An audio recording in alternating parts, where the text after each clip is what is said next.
Hello friend, नमस्ते। कैसे हैं आप सभी? एक बार फिर से आप सभी का मेरी इस वीडियो में स्वागत है। आई होप आप सभी जो हैं जहां भी होंगे अच्छे होंगे, स्वस्थ होंगे। वीडियो आपको पता ही चल गया होगा आज किसके बारे में वीडियो शुरू होने वाला है।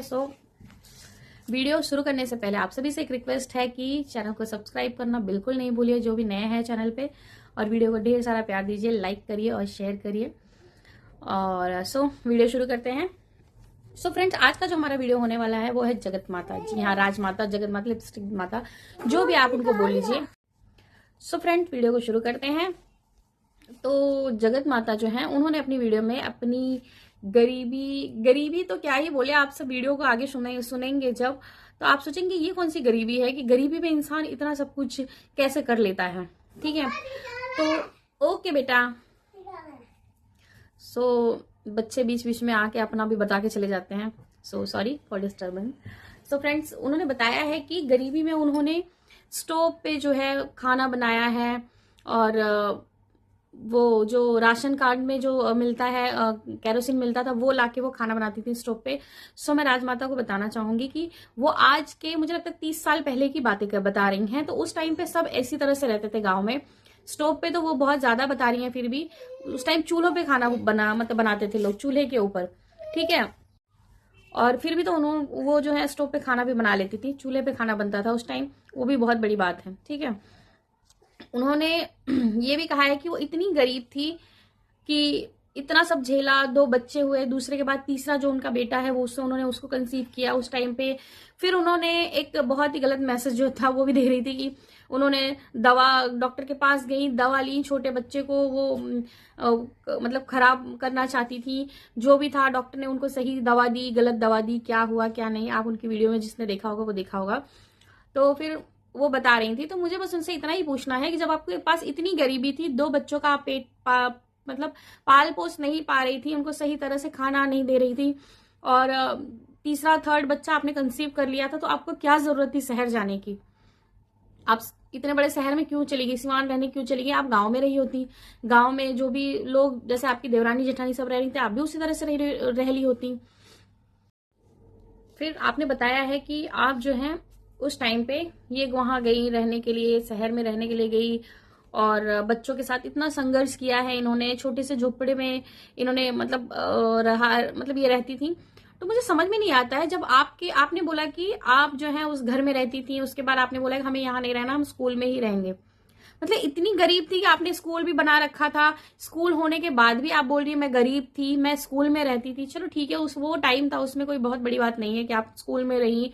वो ऐसा टाइम था कि वहां पे एक कमरा मिलना भी शहर में या किसी गांव से दूर एक कमरा मिलना भी बहुत बड़ी बात थी। तो आप अगर वहां रह ली तो कोई ये बहुत बड़ी गरीबी की लक्षण नहीं मुझे दिख रहे थे कि आपने बोला मैं इतनी गरीब थी कि मैं स्कूल में रहती थी। तो ये कोई बहुत गरीबी के लक्षण तो मुझे नहीं लगे कि आप स्कूल में रहती थी, आप केरोसिन लेके 3 रुपए लीटर और आप स्टोव पे खाना बनाती थी। ये गरीबी के लक्षण उस टाइम के नहीं थे भैया। और फिर इन्होंने बोला है कि मैं इतनी गरीब थी, ये किया। चलो ठीक है। उसके बाद इन्होंने बोला हम वहां नहीं रहे क्योंकि जिस मोहल्ले में हम रहते थे वहां झोटा झोटी होता था और लड़ाई झगड़े होते थे, बाल उखाड़ के मारा मारी होता था सबका। तो फिर हम बोले अपने हस्बैंड से कि यहाँ से चलो और हम कहीं दूसरे घर लेके या घर लेके या स्कूल में रहेंगे या जहां भी रहेंगे। तो जब इतने गरीब थे तो इतना संघर्ष तो हर इंसान किया होगा कि कहीं अच्छे जगह पे नहीं रह के किसी ऐसे जगह पे रहा होगा जहां ऐसे लोग रहते होंगे, लड़ाई झगड़े होते होंगे, वहां माल लड़ाई होता होगा। तो ये आपने सॉरी कोई बहुत बड़ा जंग नहीं जीता है।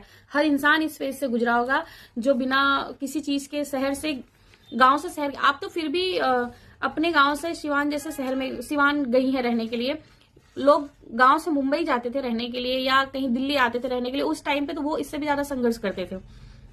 तो आपने कोई, और मुझे तो ये नहीं समझ, जब आप इतना संघर्ष झेल रही थी तो आप अपने फैमिली के साथ क्यों नहीं रहे? आप अपने हस्बैंड के साथ आपको आना ही नहीं चाहिए था। जब वो उस मुकाम पे पहुंच जाते कि आपको घर से बाहर लेके जाना चाहते तब लेके जा सकते थे। इसका मतलब आपका अपनी फैमिली से नहीं अच्छा व्यवहार था, या देवरानी जेठानी या सास ससुर किसी से व्यवहार अच्छा नहीं था, इसलिए आप घर से निकल गई, या आपका मन नहीं लगता होगा गांव में। ठीक है, फिर आपने बोला कि गरीबी में हमने 1100 का कमरा लिया। फ्रेंड्स, 1100 का कमरा मतलब उस जमाने में लेना बहुत बड़ी बात थी उनके लिए। ठीक है, और उसमें भी उन्होंने 1100 का कमरा लेने के बाद फिर भी इन्होंने संघर्ष झेला है। फ्रेंड्स, 1100 रुपए के मकान में या कमरे में रह के ये अपने आप को उस टाइम की 30 साल पुरानी बात मैं बता रही हूँ, ये गरीब मानिए, स्टोव पे ये खाना बनाती थी, उसके लिए भी ये गरीब थी। मतलब उस टाइम 30 साल पहले भी इनको वहां पे चूल्हा और गैस का पाइपलाइन होना चाहिए था, तब इनको लगता कि हाँ हम ठीक है, गरीब नहीं है। तो मैं राजमाता को बताना चाहूंगी कि इससे भी गरीब लोग थे। आज के 30 साल पहले जो आप बता रही हैं कि 5,000 रुपए के बहुत, मतलब 5,000 रुपए का बहुत बड़ा वैल्यू होता था। आज इतना लोग 5,000 मतलब कुछ नहीं समझ रहे, लेकिन तब के टाइम पे बहुत बड़ा अमाउंट हुआ करता था। आप उस टाइम पे 5,000 रुपए रख के, पति के चोरी से आपने बताया रख के आपने जमीन ले लिया, तो ये गरीबी में किया है आपने। वाह। स्कूल चालू कर लिया, हॉस्टल खोल दिया आपने गरीबी में, घास उखाड़ उखाड़ के आपने जो है हॉस्टल भी चालू कर लिया, गरीब भी बन गए। मतलब इतना मूर्ख मत बनाओ लोगों को कि इंसान को पता चलता है कि गरीब कौन है, गरीबी क्या है, और कौन गरीबी रेखा से नीचे है, कब किसको क्या है, वो सारी चीजें हमें भी पता चलती है। और जहां जो बात रही सास ससुर की, सो फ्रेंड इनसे भी ज्यादा जो है मतलब और भी सताने वाले सास ससुर उस समय में, उस जमाने में होते थे कि बहुओं को बहुत ही दबाव करके रखा जाता था। ये तो ऐसी बहू थी कि घर से निकल गई, पति को लेकर निकल गई कि हमें बाहर रहना है। मतलब उस जमाने में इन्होंने उतना हौसला दिखाया, उतना गट्स दिखाया। अब की बहुएं ये कर रही हैं कि मतलब वो अपने पति के साथ बाहर निकल रही हैं कमाने के लिए, रहने के लिए। तब वो जमाना नहीं था, फिर भी ये गरीब थी।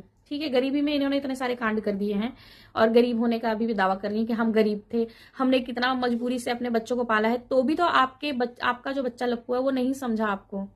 उन्होंने कितना नाक कटाया है, नाक डुबोया है आप सभी का, आपके खाज फैमिली का कितना ही क्या ही सब डुबो के रख दिए हैं। उन्होंने भी नहीं समझा कि हाँ हमारी माँ तो इतनी गरीबी में थी, हमें ऐसे पाला है वैसे पाला है। उसने तो कभी इन सब चीजों का बोला ही नहीं या समझा ही नहीं आपकी गरीबी को, या क्या होती है क्या नहीं होती है। माँ बाप किस तरह से बच्चे को पालते हैं, किस तरह से उनका भरण पोषण करते हैं, और मैं किस तरह से अपने नाम को बनाते हैं, और मैं किस तरह से उनको डुबा रहा हूँ। उसने तो कभी इन सब चीजों के बारे में सोचा ही नहीं है लप्पू ने। वो भी सिर्फ पैसे का ही दादा बन के बैठा है कि पैसा पैसा पैसा पैसा पैसा, बस और कुछ नहीं। और फ्रेंड्स इन्होंने बताया कि 2 बच्चे होने के बाद, 3rd बच्चा जब इन्होंने कंसीव किया था, तब ये गई थी किसी वैद्य जी के पास बच्चे को अब मतलब अबॉर्शन की जो दवा होती है वो लेने के लिए। 3 महीने तक इनको पता ही नहीं चला कि इन्होंने मतलब कंसीव किया है। मतलब कैसे इंसान ये सब चीजें बोलता है, मुझे तो समझ में नहीं आता है। और तब का जमाना तो भैया कुछ और ही था, और उस जमाने में ये इस तरह की दवाइयां लेने गई, वो भी बहुत बड़ी बात है। तब ये सारी चीजें औरतों को पता भी इतनी नहीं होती थी, और जो पता भी होता था तो लोग जाके, गरीबी जो ये बोल रही है ना, ये गरीबी नहीं होती है। जो गरीब होते थे उनको तो ये सारी सुविधाएं ही नहीं मिलती थी। ये फैसिलिटीज जो आप बोल रही है ना आपने ली थी उस टाइम पे, वो गरीब लेडीज जो होती थी उनको नहीं मिलती थी। ठीक है, तो आप अपने आप को गरीब मत साबित करिए कि मैं गरीब थी, मैं गरीब थी, मैं गरीब थी। ठीक है, आप गरीब थी तो आप इतनी फैसिलिटीज में जी हैं, आप सिटी में आके रह रही थी और इतनी सारी चीजें बना ली, और गरीब हो गए तो मैं तो नहीं मान सकती। तो आप ये गरीबी वाला ढोंग करके व्यूज कमाना बंद करिए। ठीक है।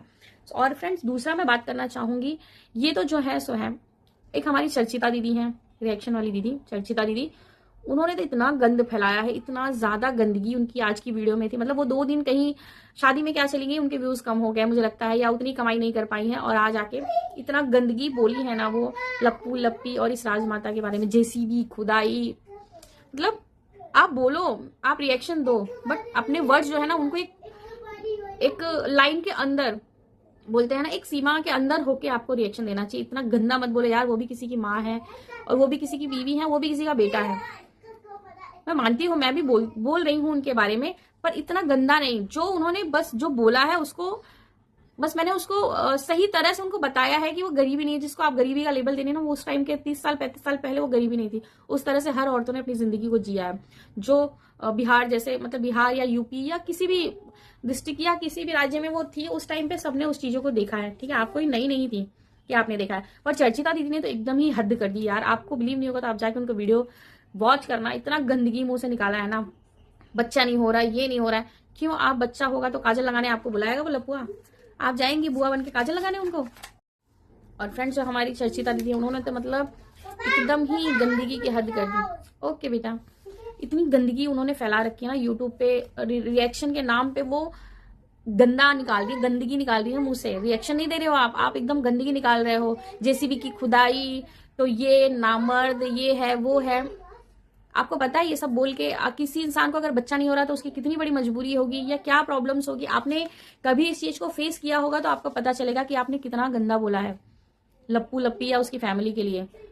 हर इंसान वीडियोस बनाता है लेकिन अपने एक हद में रहकर। मैंने सबके रिएक्शंस में देखती हूँ, लेकिन एक जो वर्ड्स जो होते हैं ना वो भी बोलते हैं, पर इतनी गंदगी नहीं बोलते यार जितना आप बोलती हो। और थू है उन देख, मतलब वो जो आपके सपोर्टर्स हैं उनको भी, जो आपकी वीडियोस को प्रमोट करते हैं और इस गंदगी को कमेंट बॉक्स में जाके कमेंट करके वाह वाह करके आपकी तारीफ करते हैं। शर्म आनी चाहिए उनको खुद। उनके अगर माँ बाप या उनके भाई बहन को कोई इस तरह से नामर्द या फिर जेसीबी की खुदाई, बाजारू औरत, यहां तक आपने बोला है, ये सब बोले, उसके ऊपर थू है जो आपको सपोर्ट करते हैं लोग, उनके ऊपर भी। वो खुद एक सी है, आप दूसरों को सी बोलती है ना, आपके सपोर्टर्स खुद एक सी हैं जो देखते हैं आपको आपकी गंदगी को सपोर्ट करते हैं, आपकी जो गंदी जुबान है ना उसको सुनते हैं, ठीक है। और आप खुद देखिए अपनी वीडियोस को उठा के, व्यूज के चक्कर में आप क्या कर रही हैं, मसाला देने के चक्कर में, अपने व्यूअर्स को मसाले के चक्कर में आप गाली दे रही है यार। किसी को बाजार पे बिठा रही हैं आप, बाजार में बिठा के उसको गंदा वर्ड्स बोल रही हैं आप, धंधा करती है, ये करती है, वो करती है, उनके साथ सोती है, ऐसे करती है, वैसे। शर्म करो आप खुद। कभी कभी ऐसा लगता है कि यार इंसान के साथ जैसा होता है वो सुबह वैसे ही बोलते हैं, तो मतलब आप बहुत अच्छी तरह से जानती है कौन धंधा करता है, कौन क्या करता है। आप भी इसी तरह इसी फैमिली से बिलोंग करती हैं, ऐसी फैमिली से जो इतना गंदगी सुन सकते हैं। भैया अपने फैमिली वालों के तो शर्म करो कि वो आपका वीडियो देखते होंगे तो क्या लगता, मतलब इतना गंदा आप बोलती है ना कि मुझे उस चीज को एक्सप्लेन करने में शर्म आ रही है। चर्चिता, अपना जबान बंद करिए आप। जो आप गू निकालती है ना मुझसे, लिटरली सॉरी फ्रेंड्स, बस मुझे बोलना पड़ा, ये अपने मुंह से लिटरली गू निकालती है और उसके लिए इनको पता नहीं क्या मजा आता है। और तू है ऐसे व्यूअर्स के ऊपर जो इनका वीडियो इतना ज्यादा हाईलाइट और देख के इतना वाह वाह करते हैं।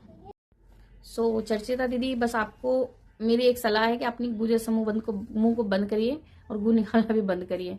गंदगी की दुकान, इससे व्यूज नहीं कमाए जाते। किसी की इज्जत उतार के व्यूज को नहीं कमाया जाता है। रिएक्शन का मतलब हो गया कि आप किसी के वर्ड्स पे, आप किसी के वीडियो पे आप रिएक्शन दे रही है तो उनके बारे में बात करिए। इतनी गंदी नामर्द है तो ये है, बच्चा नहीं, उनका बच्चा होगा तो आप जाएंगे काजल लगाने, आपको बुलाएंगे वो काजल लगाने के लिए, जाएंगे आप सुनहरे अपने उंगली से उनको काजल लगाने के लिए।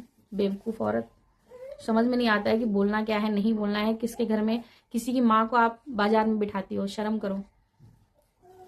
सो फ्रेंड्स, बस ये है वीडियो आज का। सो आई होप आपको वीडियो अच्छा लगा होगा, या जो भी मेरे व्यूज हैं आपको पसंद आए होंगे। So thank you so much for watching my video, thank you so much for your support, thank you, bye bye.